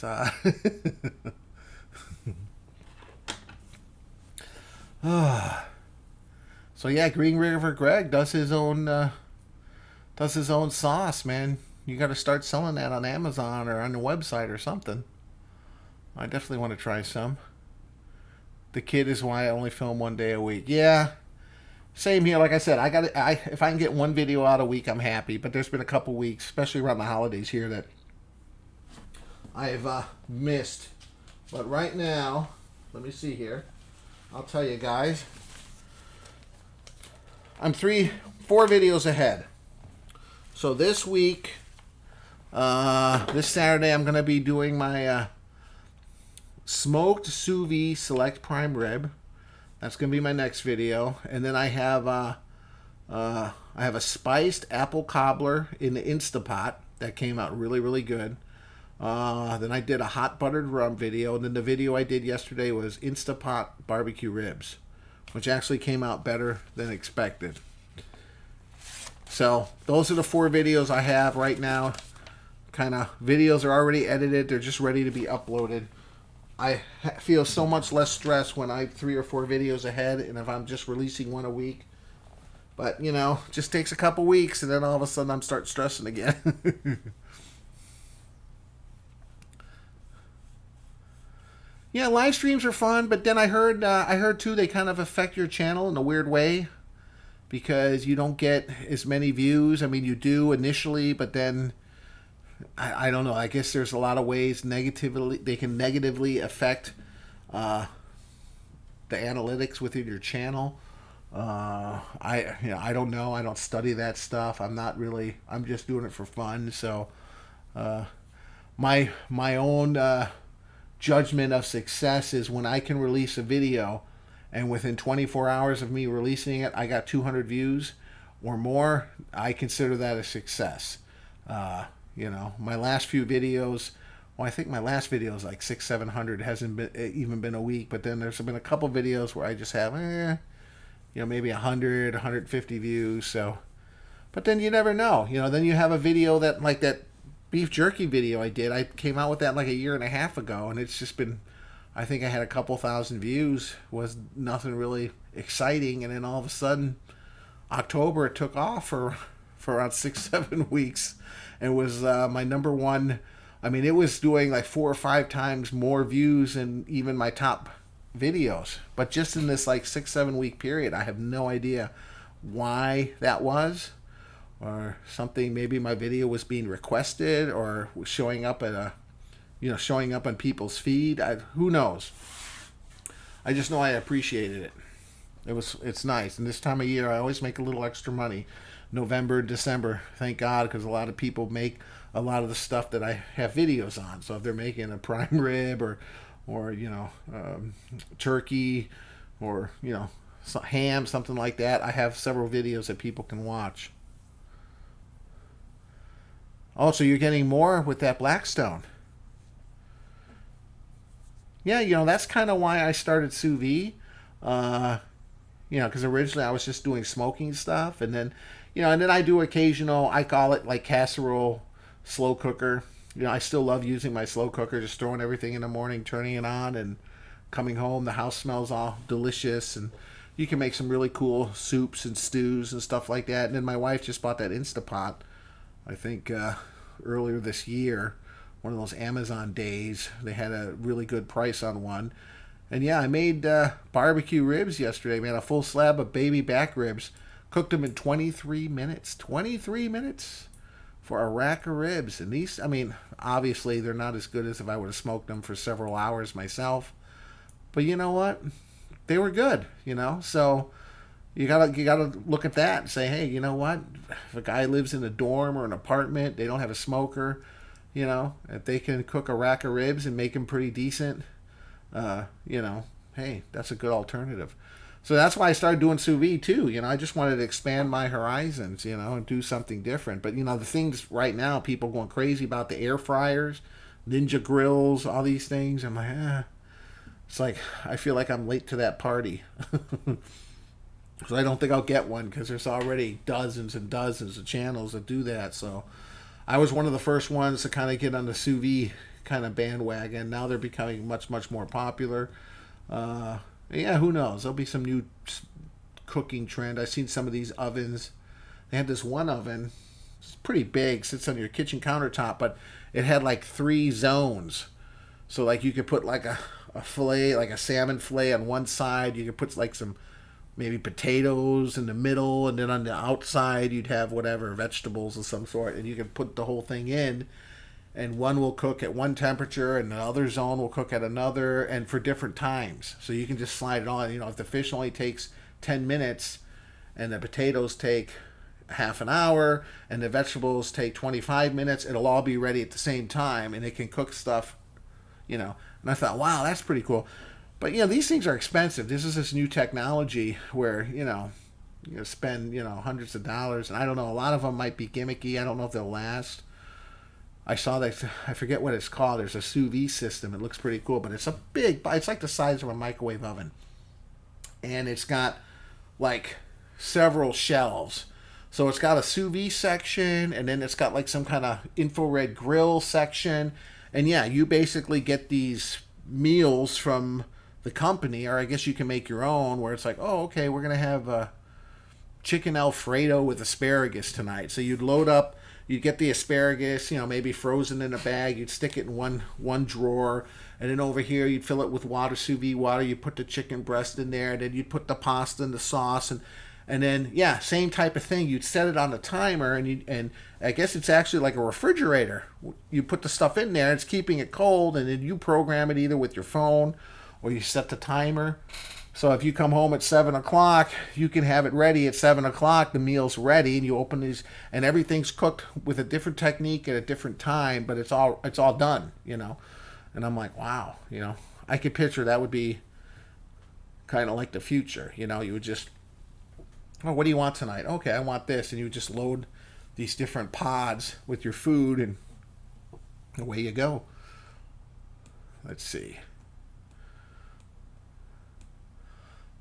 I ain't huge either, Chris. 6,000 plus for my biggest. Oh, that's your biggest video? Oh, wow. The unboxing has 1,800 views. That's just a couple days old. That's good. You can let your subs play your playlist while they sleep.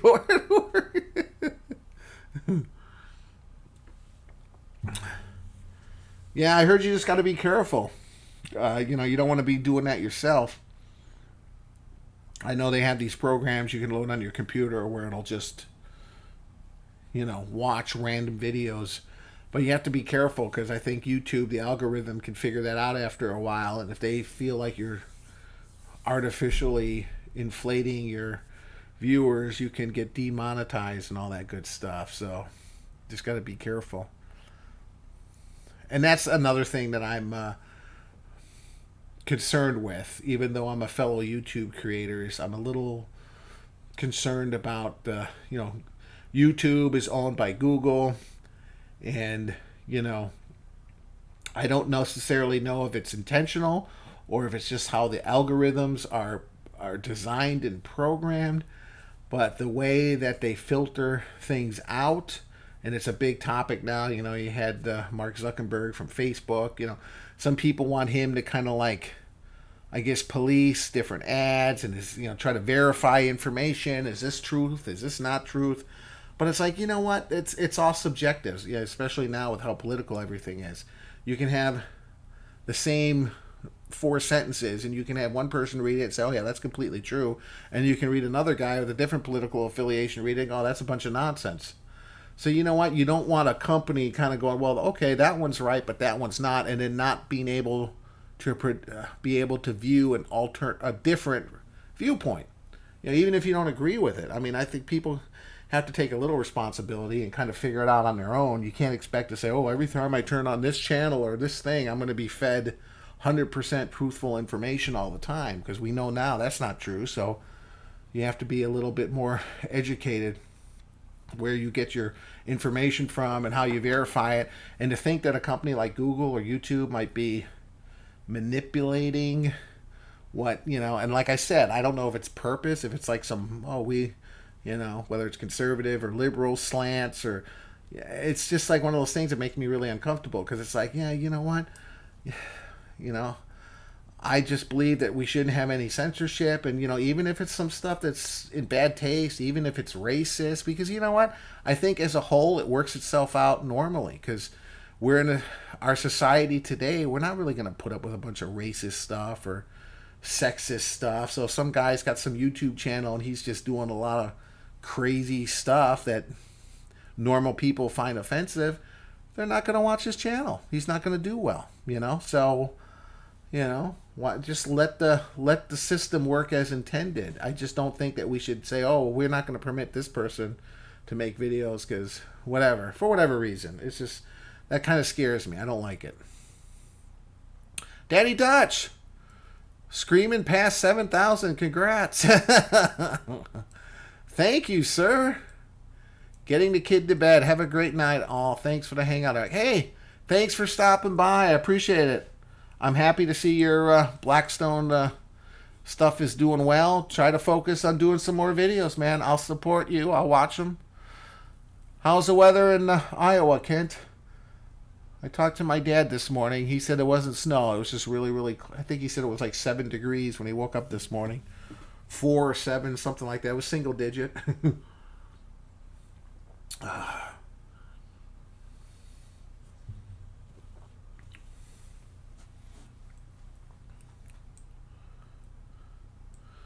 right. Thanks again, guys, for stopping by. I appreciate it. It's kind of fun chit-chatting with you guys, seeing what's going on, enjoying a beer, having a little bit of company when I'm home alone. I feel like that movie. mm.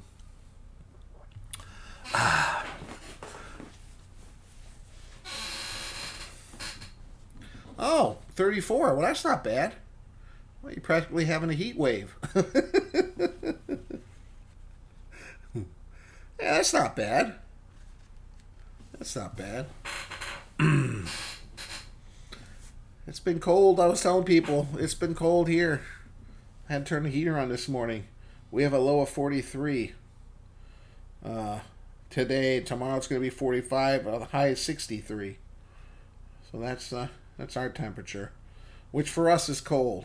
When I took Dixie out for a walk this morning, I actually had to put on a jacket. It's outrageous. But I kind of missed the cold. I missed the snow. That's why I'm glad Kyle and Ava Grace are up in the mountains playing in the snow right now.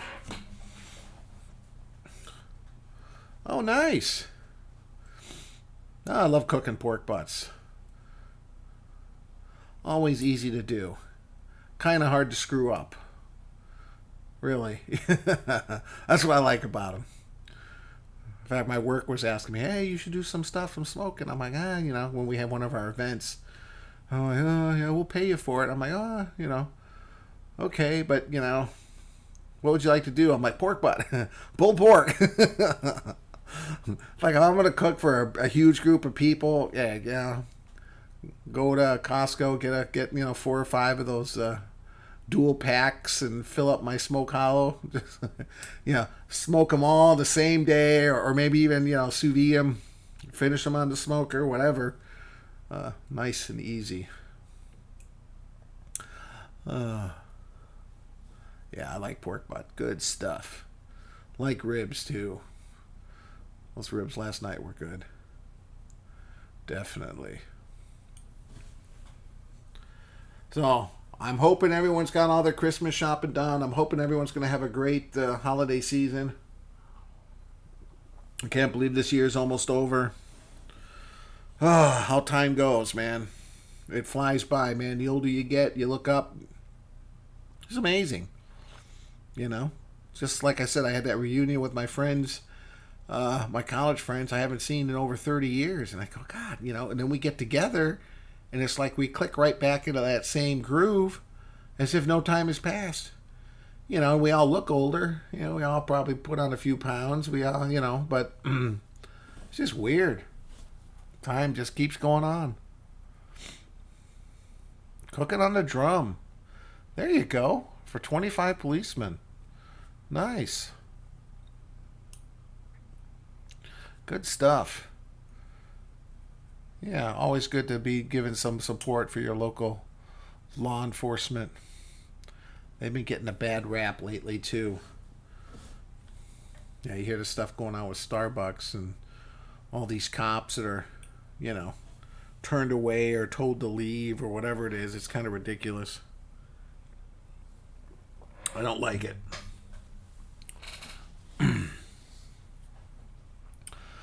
All right, guys. Well, looks like things are slowing up a little bit. I might be getting close here to call tonight. I just wanted to see how this stream is working. Does it look okay to you guys? Is the volume correct? I haven't had this thing adjusted in over a year. So I was fooling around with it for 20 minutes before I started my stream. And I did one test run, and I'm hoping it's okay. Hoping it's looking okay. You know what? I should probably add some moderators here. All right. Let's see here. I like the new thing since I like the new thing they have in YouTube as far as being able to see everything on one page. I remember before I had dual screens and I had to put like the chat box on one screen and on the other side I had to see the viewers, and they kind of streamlined it so it's much better. I love the way that you can pop out the chat box so you can move it around based on where you want it. So it's getting better. And I think my webcam's working pretty decent. It's one of those Logitech. All right, Daddy does. Looks good. Looks and sounds great. All right, thank you, Rod. Well, they said this year, as far as Christmas, I guess we're a week less time between Thanksgiving and Christmas, because Thanksgiving usually is the third week in November, and this year it fell in the fourth week. So they said there was I don't know, 6 less shopping days or whatever between Thanksgiving and Christmas. And they were actually saying, I was going to work the other day, that it amounted to like tens of millions of dollars, if you believe that or not, just because of the shorter time frame. They were going to make less money because people had less time to shop. And I thought, well, it's Christmas still coming, whether you got 20 days or 30 days, you still got Christmas. So I don't understand how you would not necessarily still buy the stuff. You're just going to have to be under the wire, or but thanks to modern technology and Amazon, like I said, it's one of these things. It's a double-edged blade. I love it because me and my wife, we needed new cell phones, so we did our homework. We found the cell phones. We went on Amazon. She's a Prime member, and I think it was Sunday. This was 6 months ago, whatever. Sunday morning at 10:30, 11 o'clock in the morning, she orders us 2 cell phones.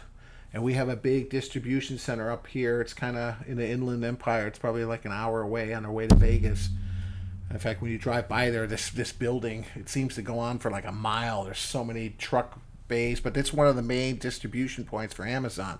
And that's where they store a lot of these products. And then they have individual drivers just load the stuff up. Like you'll have a bunch of people coming to my neck of the woods within a 25-mile radius just for this area. And they'll just circle around. So literally we order the stuff at 10:30, 11 in the morning. It's 6 o'clock at night. It's here. And I'm like, how's that even possible? I ordered the stuff, and like 7 hours later, it's at my front door in a box. I'm like, wow. How could you not love that? And free delivery. Oh, by the way, it's free. It used to take what? You order something, 4 to 6 weeks. You'd be lucky if it came. So it's like, why would you even bother going in? But then again, you know what? Companies like that are going to put the old little mom and pop, places out of business. It's sad, I feel bad, but people just don't go to the stores anymore. I don't remember the last time I was at the mall. The only thing I'd really like to go and still shop for in the store would be clothing. I don't like ordering clothing online because you might be an extra large and you order one extra large t-shirt from one company, it fits fine. You order it from another company, it's too tight. You order it from a third company, it's like a tent. Same thing with pants. I mean, I like to be able to just go in a dressing room and try something on and go, okay, these fit right. So that's the only thing. But now they're even trying to make that like, oh yeah, no hassle. If it doesn't fit, just call us. We'll come pick it up the next day. We'll scan it. We'll bring you the next size. But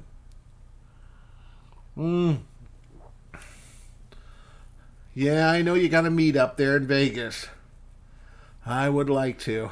Well, let's see, April 17th and 19th. What dates are those? Is that probably Friday, Saturday, Sunday? Let's see. Yep. The 3 days a week I work. Although I probably could get it off with this much time. But I'm going again in November for our second college reunion. Who's all going on there? I know. I'm sure it's probably going to be CJ. And you. Oh, and Tom Horseman, yes. Red Banks. Yeah, he's been all over the place. Huh. And spouses. Well,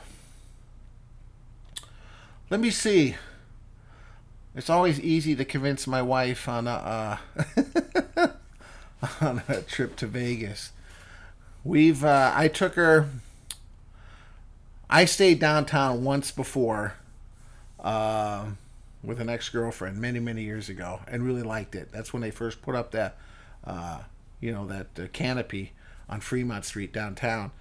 And we've normally, when I first started dating Monica, my go-to place was New York, New York, because I won some money there and they kept comping me. I'd get these free offers. And I took her there for the first time. I took her to Vegas, and she was like, I don't want to go to Vegas. I'm like, oh, no, come on, we'll have fun. And luckily, my dad came out from Chicago, and we met him, and she loves the buffets and the stuff. And now she's a real Vegas fan. But she, of course, won first time there. She won, like, I think $2,200 in one night over 2 hotels. So that kind of made her really love Vegas. So we used to stay there, and then we got married in Vegas. We stayed at the Venetian at a nice suite. And then, she's kind of little fancy pants, I kind of spoiled her a little bit. So she doesn't like to stay in these cheeseball hotels. Hey, it's 6 blocks off the strip. Don't worry about it, So some of these little places, like Rundown and everything else, $27 a night. It's like, I can see why. But, you get some good deals downtown. The Golden Nugget, in my opinion, is the nicest one downtown, but they're building that new Circa across the way. It's going to open up in around a year. They say it's going to open, I think, 2021, January. And it looks like it's going to be pretty cool. So, anyway, they just redid that canopy. I went there for my college reunion with some friends. And I like downtown at Fremont Street. They got free concerts. You go out there, you can park your car.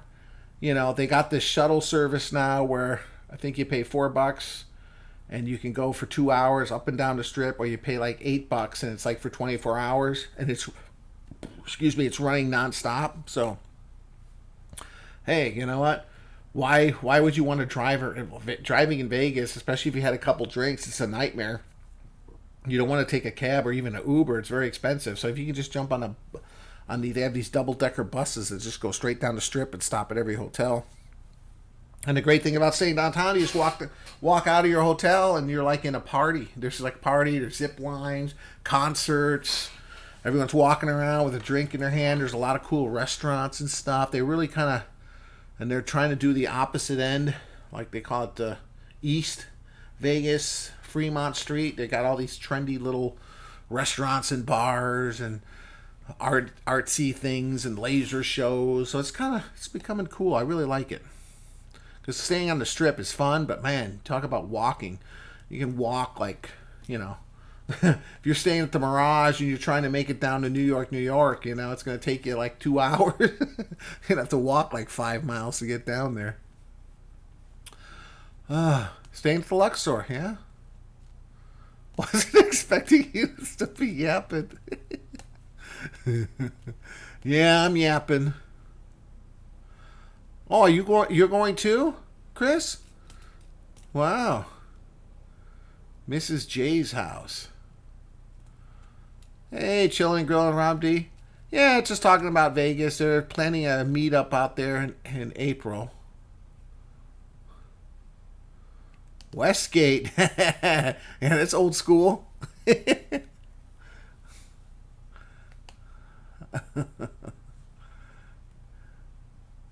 Yeah, I haven't been up in that end of Vegas in a while. Like I said, I used to stay in New York, New York. I stayed once at the Luxor when they first opened. Stayed in one of those rooms where the side of the wall is like at a slant.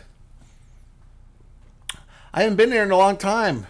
Last time I was there, they had that Titanic exhibit. I don't know if they still have it there. Yeah, it's around a 5-hour drive for me too. So I really like it. I like going there. Yeah, you know what? I'll keep the dates. Let me write this down. That's something I could discuss with the missus. We might go out a day early, so April 17th to 19th. Yeah, the problem is time goes so fast in Vegas. When we go there, we're going to go eat here, we're going to do this, we're going to do that. You go there and everything flies by and it's like, oh, we're going home tomorrow. You're like, oh, man, we didn't even get to do half the stuff we wanted to do. So it's crazy. So, yeah, we went for 4 days with that college reunion. They're already talking about let's do 5 days because the 4 days went way too fast. And the fact that they were like flying out like, on their fourth day, it's like, oh, we're leaving at, 4 a.m. It's like, what are you leaving at 4 a.m. for? No, yeah. I think three of my friends, we were just up. It was like there's no sleeping. It was just like, yeah, we're out, we're having fun, we're walking, we're drinking. It's like, okay, let me go in my room, pack my stuff, and take an Uber to the airport. No sleeping involved. Maybe a quick shower. Yeah, see, that's gonna go by quick. Thursday night, Friday night, Saturday night, Sunday. Yeah, it goes fast. Yeah, the Stratosphere is now called the Strat. They're trying to be cool. Only problem with that hotel is it's in the middle of nowhere. It's between downtown and the Strip. It's kind of in its own area there. It's kind of a pain in the butt to get to.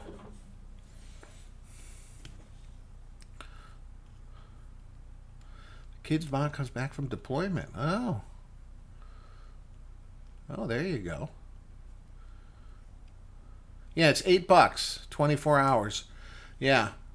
And it goes all the way down the Strip, all the way to downtown. I discovered that last time. I think it's like $6 for 4 hours, but spend the extra $2, go $8, and it's for 24 hours. And they run 24/7. And the one going from downtown, like if I was going from Fremont Street all the way down to Luxor, it'd probably take me 45 minutes because it's going to stop at every hotel going down the Strip. So that's kind of a pain in the butt. But coming back, when you go on the other side of the Strip and you're going back to downtown, it only stops at 3 or 4 locations. It pretty much goes almost in a straight line down there. So you can get back downtown real fast. So you got to realize that too and plan which way you go. If you want it to stop at every stop, you want to head south down the Strip. And if you want to go streamline it, go north. So they do it. It's pretty good, and like they come real quick. They stop. You get on, boom, away you go. Yeah, I think they have a 3-day pass too. Circus. That's where my sister used to always stay. Yeah, but the monorail only goes from like Mandalay Bay. Let me see. It goes from Mandalay Bay. There's one monorail, Mandalay Bay up to Excalibur, and then you got to go over to MGM, and then one goes from MGM, I think, all the way up to, is it the Hilton, I think, and then they have one also from, one it used to be called Monte Carlo. What's it called now? MGM Park or something. They have one from there, I think, to Mirage and Treasure Island, Bellagio, something like that. But I haven't been up in that. I've been staying the last few times downtown just because I think you get a little bit better bang for your buck downtown. And I think your odds of gambling are a little bit better too. But I do love some of those big resort hotels on the Strip.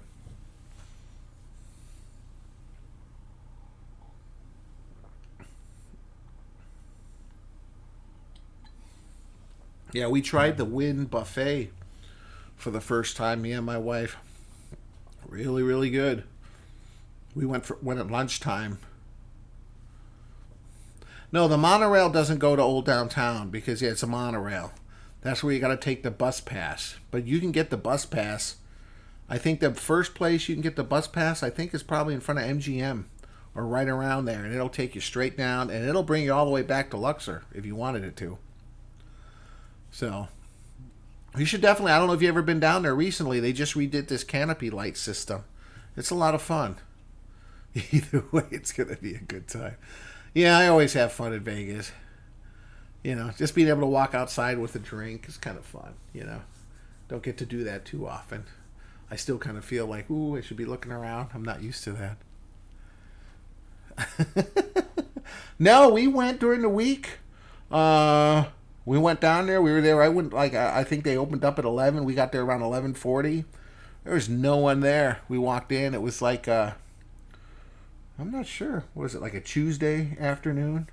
And there was no one there. I mean, not no one. There were the people there, but it was good. I mean, my wife's favorite still is Bellagio. That's been one of our favorites.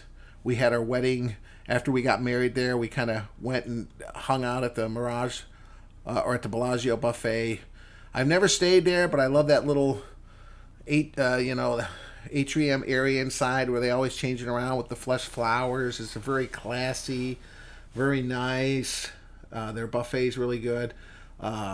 Mirage used to have a really good buffet, but they changed it. It's still good.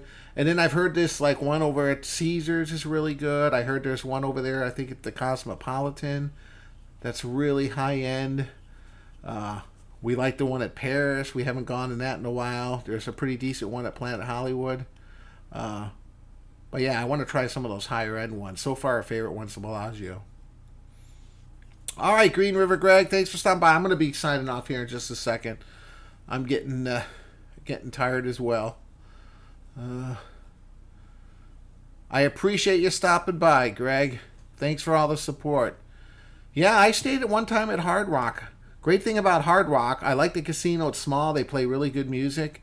And right across the way, they got that German, what's it called? The German beer hall. Had a great time there with some friends, with my family. What's it called? Hofbrauhaus. Got real authentic German food, and they got those big things of German beer. Really good. CJ. Yeah, who would have guessed? He would have known. Yeah, that's what I love about Vegas. There's a lot of good places to eat. There's a little cheesy pizza place right off of, like a block off of Fremont Street called Evil Pie. It's after Evil Knievel. And they got all kinds of Evil Knievel kind of paraphernalia, pinball machines, everything. But you go in there, I think you get a slice of pizza and a beer for like $6. And I mean, they're big pieces of pizza. And yeah, really good. It's kind of a little dive bar-ish, but really, really good pizza. Merry Christmas, Green River. Greg. All right, guys, I think I'm going to wrap it up. I appreciate everyone stopping by. I hope every one of you guys have a great holiday season. Yeah, I went once to House of Blues. They do have a good breakfast there, I have to admit. They have a good Eggs Benedict. I think that's what I had there. That's one of my favorite breakfasts. But you got to know what you're doing to make that. I'm kind of picky. No, I walked by that Heart Attack Grill. I think it's trendy. I watched a couple of YouTube videos. It looks like one of those, let's weigh ourselves, and then you got to put on the smock, and, people come over, they're dressed up like nurses. I'm sure their burgers are good, but I think you're paying a little bit more for the atmosphere.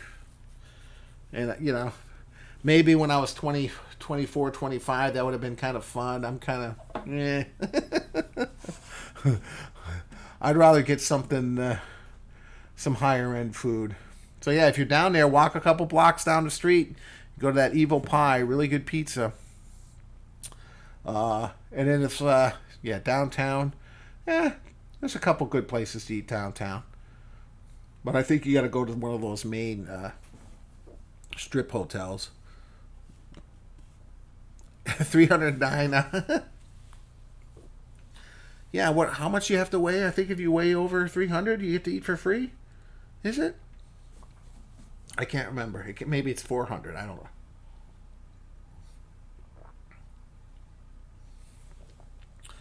All right, guys. Thanks for stopping by. I hope everyone has a great Christmas, a great holiday season. Enjoy your time with family and friends. Yeah. And I appreciate all the support. I'll try to watch all your guys' videos. I love the support. How about you show us Eric in person? No, I saw that Hash and Go on one of those cooking programs.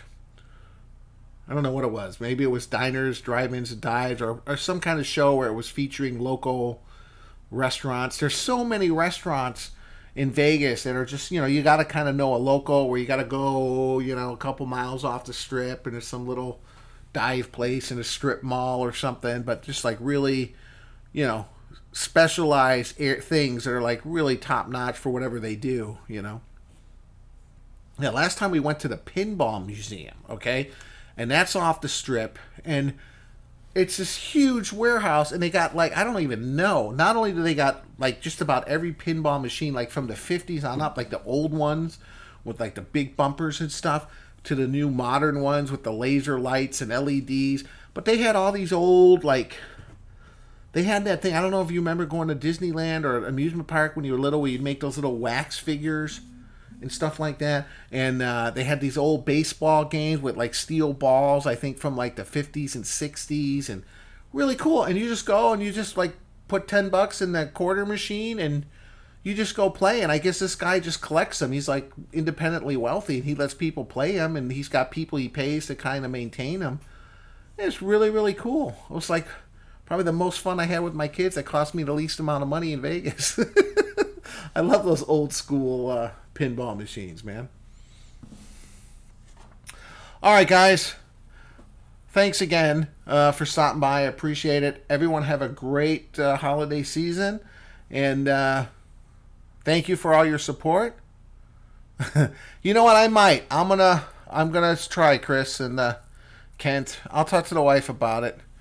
I just got to hard sell it because I'm going solo in November for my college reunion. But, you know, if I drag her along, but then we got to bring the kids. So we'll probably have to leave a day or two early. But it would be great to meet up with you guys. Are you guys actually going to try to do some cooking or anything like that? Or are you just going to go out and eat and have fun and drink and...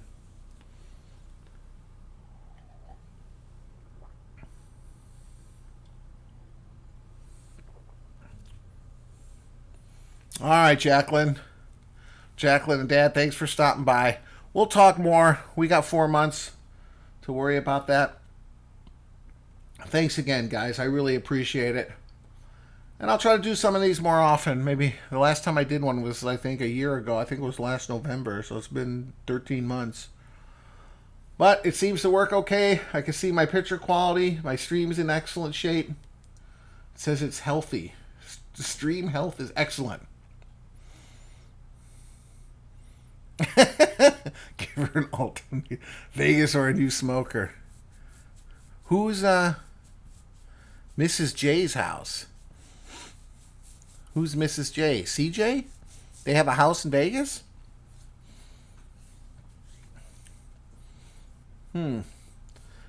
Maybe we should all invite Mrs. J out to a nice meal, so we're not stuck at her house cooking. I'm sure there's some good barbecue to be had in Vegas. Just got to find it.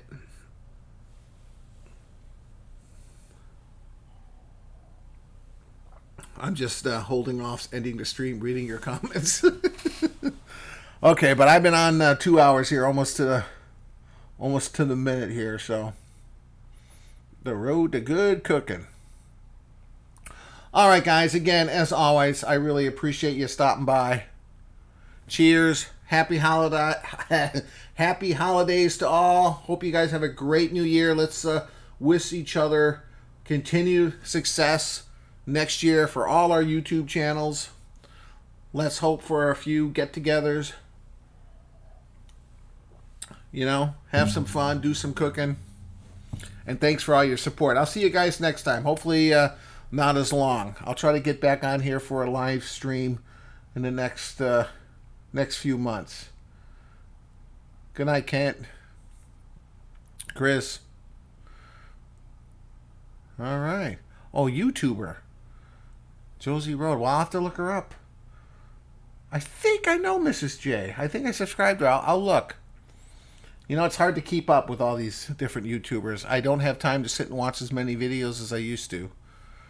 But, as always, guys, thanks again for stopping by. I appreciate it. You guys have a great holiday season.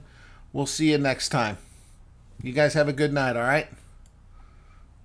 See you next time. Night.